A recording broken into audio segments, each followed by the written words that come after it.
Meus amados irmãos, quero saudar a todos com a paz do Senhor.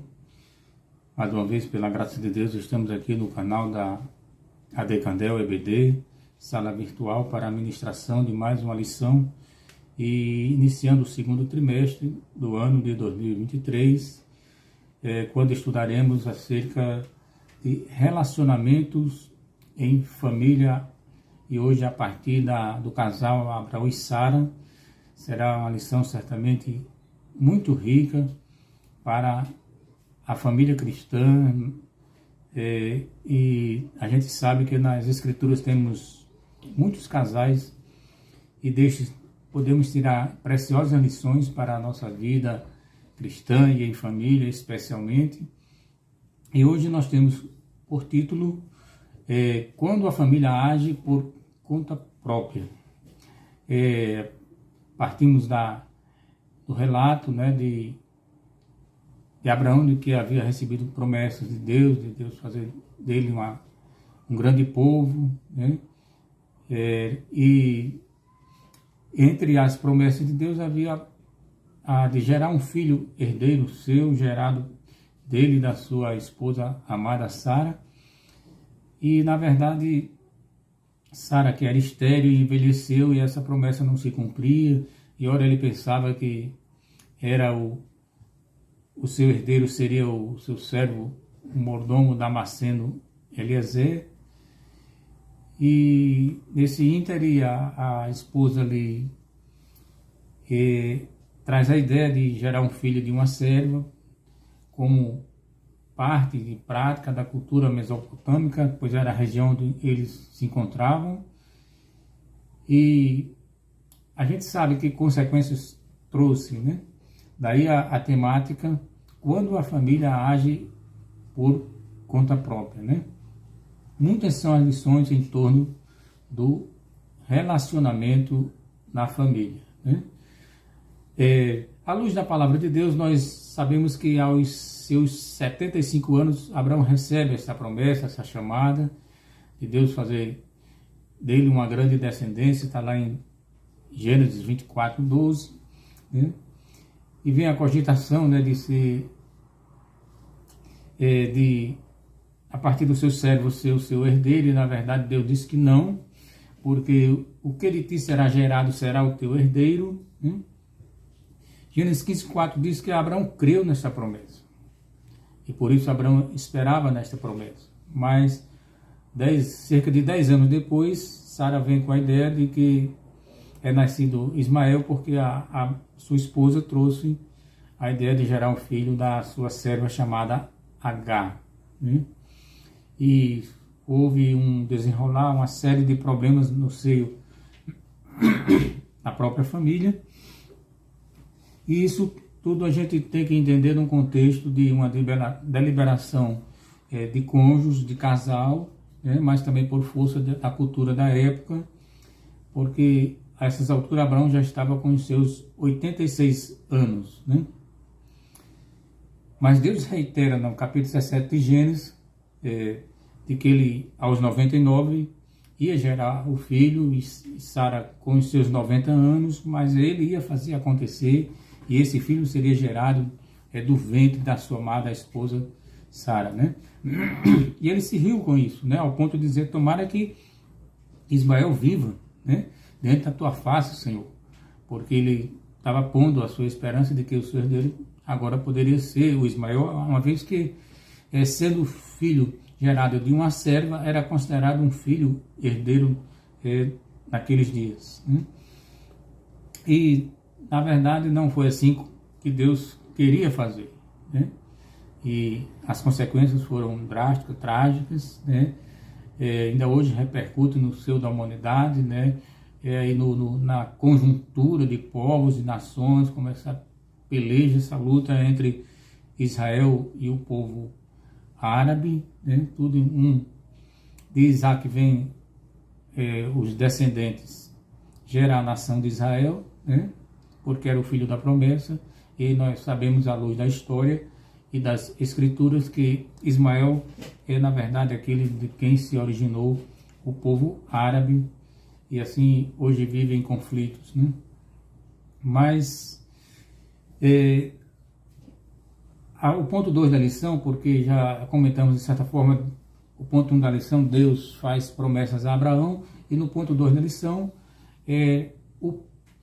a interferência no plano de Deus, que foi o que aconteceu em consequência, porque surgiu dúvidas, surgiu dilemas, né? E depois de 10 anos, né, foi que Sara levantou essa ideia, e na verdade se passou cerca de 25 anos. Né? Abraão recebe a promessa aos 75 e aos 100 é que Isaac é efetivamente gerado, vem ao mundo, né, como o filho herdeiro de Abraão e Sara. Né? E é possível a gente aí ver um enfrentamento de um dilema, né, na vida do casal, no seio daquela família, entre a vontade de Deus e as contradições da vida. Né? Porque enquanto Deus prometia ser gerado um filho, a mulher era estéril e envelheceu, e foi um dilema atrás do outro. Né? Mas vem um ponto já aplicável à nossa vida cristã, à nossa vida de fé com Deus, é a questão do esperar. E como esperar em Deus? Né? Porque fazer uma crítica direta assim ao casal, porque não esperou em Deus, que interferiu no plano de Deus, mas na verdade há uma série de dilemas aí.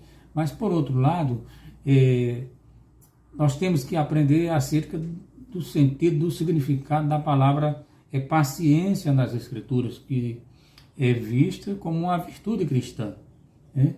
Tanto no modelo judaico como no cristão. Né? É uma virtude que se precisa ser praticada. Por outro lado, a gente precisa entender que ela não significa passividade, inação, ou ficar pelo contemplativo, levando a vida assim. Não. A paciência nas Escrituras, ela é proativa na medida em que busca discernir, né, a vontade de Deus, ouvir a sua voz, a sua direção, para assim se guiar. Né? E se alguém nos perguntasse por quanto tempo se deve esperar em Deus, né? Tiago, lá em 5,7 da sua epístola, ele diz que desse modo paciente, buscando sempre na vida a direção de Deus, a gente deve assim fazê-lo até a vinda do Senhor. Quer dizer, em toda a trajetória da vida cristã, na nossa caminhada aqui, temos que aprender a descansar, esperar, confiar com paciência no Senhor, inclusive como fez o salmista, né, no Salmo clássico lá, 40, do livro de Salmos, né, que esperei com paciência no Senhor, ele se inclinou para mim e ouviu o meu clamor. E nós não somos diferentes de Abraão e Sara. Né? Somos como ele, da mesma natureza, né? E assim como para eles não foi fácil esperar, também muitas vezes para nós não é fácil esperar.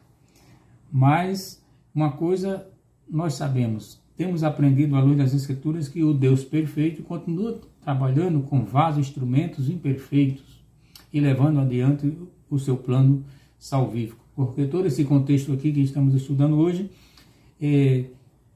tinha todo um projeto de Deus por trás, através da nação de Israel, para trazer e formatar e fazer acontecer o plano da salvação estendido a toda a humanidade lá na cruz do Calvário. Isso só se cumpriu cerca de 2000 anos depois. Né? Abraão viveu aí por volta de 2100, de acordo com a cronologia de cada Bíblia estabelecida, né? A partir de um ponto. Então, na verdade, nós somos também uma geração do imediatismo e muitas vezes movidos pela ansiedade. Agora, uma verdade é importante ser aqui realçada. Né? Alguém disse uma verdade muito importante a esse respeito, que esperar em Deus pode ser difícil, mas, no entanto, não tanto quanto viver as consequências de escolhas erradas. Por isso que, como é importante o crente, o Filho de Deus, né, que tem em suas mãos hoje a palavra, todo o cano completo aí para se para examinar, para se aplicar, para se educar, para se instruir, né? De certa forma não é nem aceitável, né? Digamos assim, muitas vezes tomarmos outros rumos se não procurarmos ouvir a voz e receber a direção de Deus. Nós mencionamos também que houve uma força aí cultural que levou a Sara, levar a Abraão aquela ideia de gerar um filho da sua serva Agar. E nós abordamos aqui na aplicação da lição a questão da família e a cultura. Os dias que estamos vivendo, nós sabemos também que temos nos deparado com N desafios vindo da cultura, uma cultura do homem caído, a cultura do homem dissociado de Deus, ela é uma cultura secularizada, né? Embora não estamos aqui no seu todo para condenar a cultura, ela tem algum valor, algum benefício, mas na verdade toda cultura ela tem a marca do pecado, a marca da desobediência, da rebeldia humana para com Deus. E daí o cuidado do cristão não se deixar levar pela cultura, né? Aí vem, como enfrentar as pressões da cultura? Vamos ouvir a cultura, ou a palavra, ou a voz de Deus, né? Até onde podemos nos utilizar da lógica humana para tomar as decisões de nossas vidas. E quando ouvimos conselhos, como Abraão ouviu o conselho da sua amada Sara e optou também por gerar aquele filho de uma serva e trouxe sérias consequências, né? Então, entendendo um pouco acerca da cultura, ela é um reflexo, né, do comportamento, né, humano em sociedade, né? Ou seja, ela é própria do contexto sociológico onde estamos inseridos, né? Ela vai se formatando nessa direção aí. Tem também um aspecto da cosmovisão, né, de uma sociedade. A cosmovisão de uma sociedade determina também a sua cultura, né? Por isso que é muito importante, é vital ao cristão ter uma cosmovisão cristã. Se é que ele é cristão, ele precisa ter e viver e se reger por uma cosmovisão, uma visão macro da vida, de tudo que passa em torno de nós, do ser humano, da família, do trabalho, da sociedade, das autoridades, em todos os aspectos, né? Precisamos ter uma cosmovisão cristã. Por quê? A cosmovisão, ela é que nos dá base dos costumes, dos valores, das crenças, influencia direta e indiretamente o comportamento dos indivíduos na sociedade. É por aí que seremos regidos. E se não tivermos a peneira da palavra de Deus para ajustar todos esses valores, costumes, né, crenças e a influência que nos vem, podemos tomar um outro rumo viver uma outra cosmovisão que não seja uma visão cristã, né? E em certo sentido também ser dito, e é verdadeiro, de que o Evangelho de Jesus é uma contracultura. Vai de encontro ao imediatismo, ao relativismo, né, de cada época. Nunca vai o Evangelho se amoldar à cultura, né, dos tempos presentes, mas pelo contrário, Deus é que tem uma proposta ideal do ponto de vista ético, moral, comportamental, para que o homem viva por ela, né, ou por ele. E ainda tem aqueles que a gente chama também dos platonistas do imediatismo, né?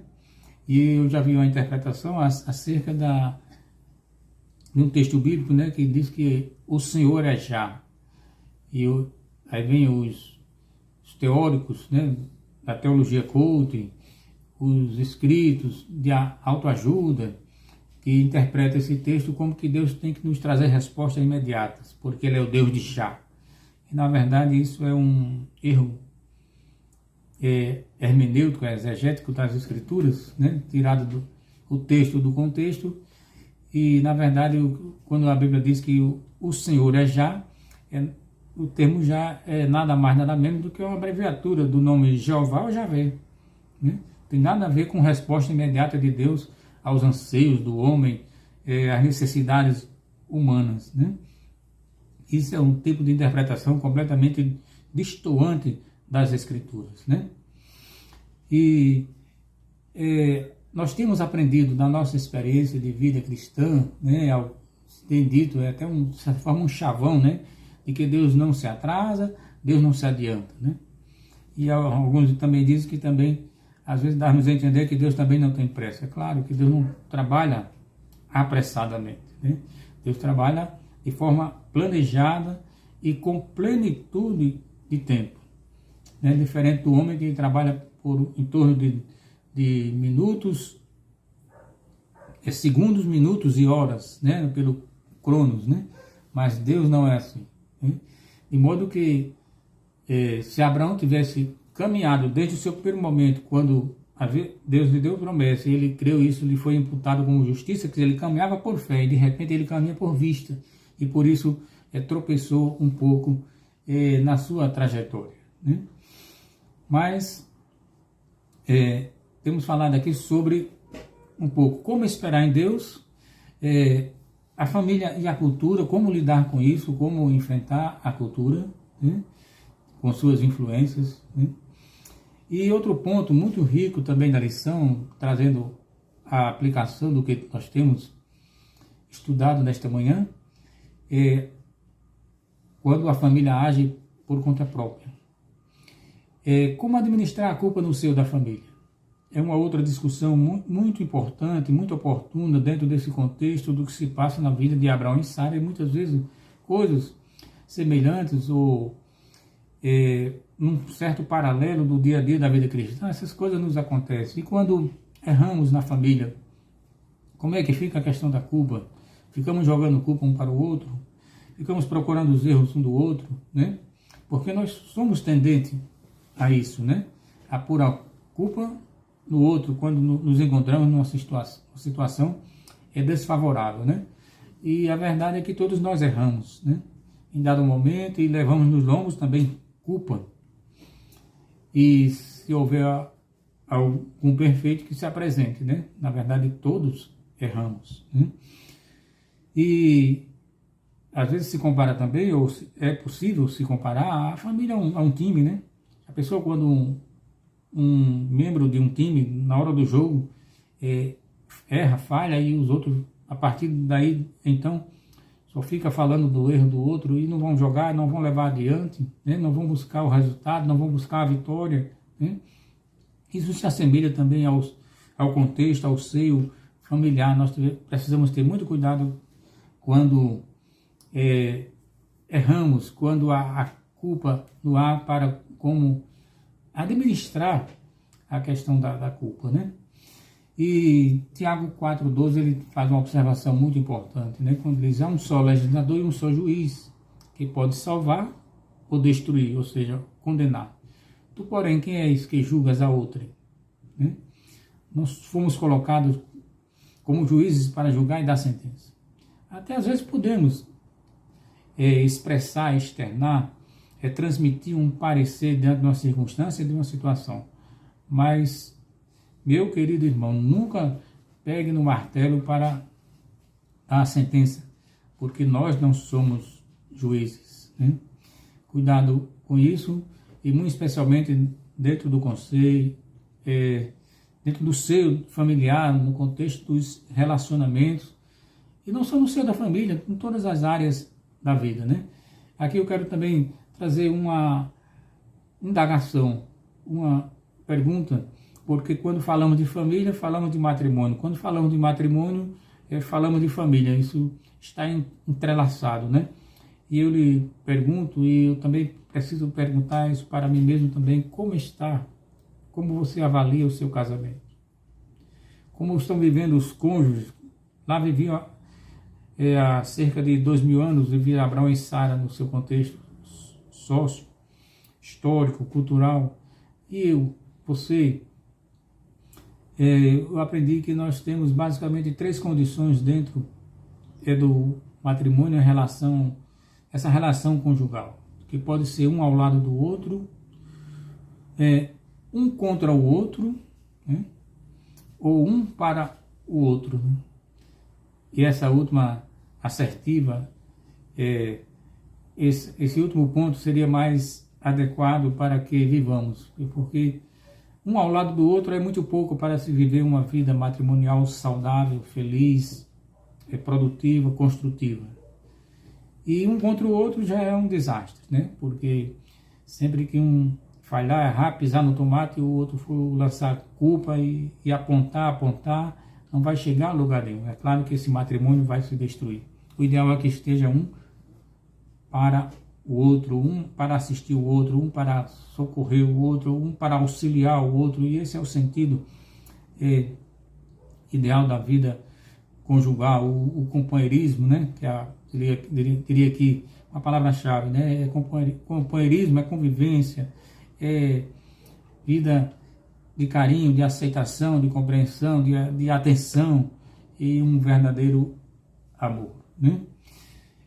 Aprendemos também que quando, aqui do casal Abraão e Sara, que quando se toma decisões isoladamente, há consequências, e quem toma decisões isoladas também tem que assumir toda a responsabilidade. O ideal é que na vida a dois, em família, é que as decisões sejam divididas, compartilhadas, né? Consequentemente, as responsabilidades também são compartilhadas, né? Então, queridos, ao invés de lançar a culpa, devemos nos exercitar no perdão. Se errei, se erramos, se alguém errou, que se peça desculpa e se corrija e olhe para frente como mais do que vencedores em Cristo Jesus, né? A boa comunicação também é vital, é importante para sermos assertivos, termos informação, sabendo, não tentando adivinhar um que o outro pensa, né? Mas na medida que se dialoga, se entende, se compreende melhor, se tem informação, é externado sentimentos, vontades, desejos, necessidades, né? Isso tudo se fluir uma boa comunicação, uma comunicação eficaz, né? Então, queridos, e como está a questão da comunhão no lar? Todos esses pontos a gente levanta da convivência da vida de Abraão e Sara e também aplicando às nossas vidas, né? Como vai a nossa comunhão no lar? Quando membros da família tomam outros caminhos, outras crenças, como é que lidamos com estas questões, né? Cai muitas vezes no relativismo moral, se encontra numa circunstância de desobediência e precisa se arrepender, se corrigir, se reencontrar com Deus, né? E tudo isso é desafiador. Muitas vezes isso se passa entre cônjuges, entre pais e filhos, nessa relação, e que a gente precisa ter cuidado. Em um aspecto, usar de misericórdia, e por outro lado, não ser conivente com o pecado de outrem. Essa é a missão do pai, da mãe, como sacerdotes do lar, né? É uma hora também que cabe firmeza, né, na liderança familiar. E aqui, queridos, para trazermos uma conclusão dentro deste estudo da Palavra de Deus, aqui pela EBD, AD Candel, sala virtual, estudando acerca de quando a família age por conta própria, né? Nós trazemos aqui para a conclusão daquilo que Deus nos tem dado nesta manhã, nesta oportunidade, né? Uma coisa é certa, que toda a família tem seus altos e baixos, assim se passou na vida de Abraão e Sara. Momentos de crise, também de superação. Só que Deus é aquele Deus que está ao nosso lado para nos assistir, socorrer, restaurar, e Ele pode, né, reconstruir vidas destruídas, lares deficientes, com muitas sequelas, consequências, né, daquilo que se praticou, e agora fica as feridas, mas Deus é poderoso, creia. Ele pode restaurar matrimônio, restaurar famílias, corrigir distorções de relacionamentos sofridos, estragados, né? Sim, Deus é poderoso porque Ele tem feito isso em situações inimagináveis. Ele é poderoso para restaurar vidas, né? Importante também que tiramos da lição do casal hoje estudado, observarmos o que é que estamos exigindo um cônjuge um do outro. É cabível, né? Ou coloca numa situação vulnerável ou de proteção? Pense nisso quando estiver lidando com o cônjuge, porque Abraão passou por situações e para se proteger colocou a sua esposa em situação de vulnerabilidade. A deixou completamente desprotegida. E um homem de fé, um homem de Deus, que foi tido como, citado nas Escrituras como um amigo de Deus, mas infelizmente chega a este ponto. Então busca a orientação de Deus para tomar decisões, sejam elas simples ou complexas. A coisa que a gente se planeja para tomar decisão, e às vezes há decisões que a gente precisa tomar sem se planejar, inesperadamente. Isso vai requerer de nós muito mais cuidado e prudência na hora de tomar essas decisões. Inclusive eu aprendi algo que tenho essa convicção comigo de que, na verdade, escolhas, elas são subproduto de decisões. Primeiro, lá atrás se toma decisões, se pensa, se reflete, decide o que vai fazer da vida, em alguma área da vida, e faz escolhas. Então, guarde isso. Eu entendo que escolhas são subproduto de decisões. Por isso, as decisões aqui devem ser prontamente estudadas, refletidas, pensadas, antes de se fazer uma aplicação por uma escolha. Viva o presente sem se amodar à cultura do nosso tempo, que é desafiador, em todas as áreas, e especialmente na área moral, na questão dos relacionamentos, a questão do relacionamento sexual, principalmente nos dias atuais. Mas não se deixe levar pela a cultura de época, costumes que alguém criou, que acha que deve ser assim, quando a palavra de Deus nos ensina de modo diferente, nos apresenta um outro padrão e alto padrão saudável de conduta, de vida cristã, para que vivamos. Enfim, queridos, eu quero concluir aqui agradecendo a Deus por esta oportunidade e colocando o último ponto acerca dessa lição, quanto à impaciência. Cuidado com ela. Pode surgir meios, caminhos para encurtar a distância, para se chegar a um destino, mas pode não ter a bênção de Deus. Guarde isto e que tiremos essas lições a partir da vida, dos erros e acertos do casal Abraão e Sara, e que assim o Senhor nos ajude em nome de Jesus. Amém.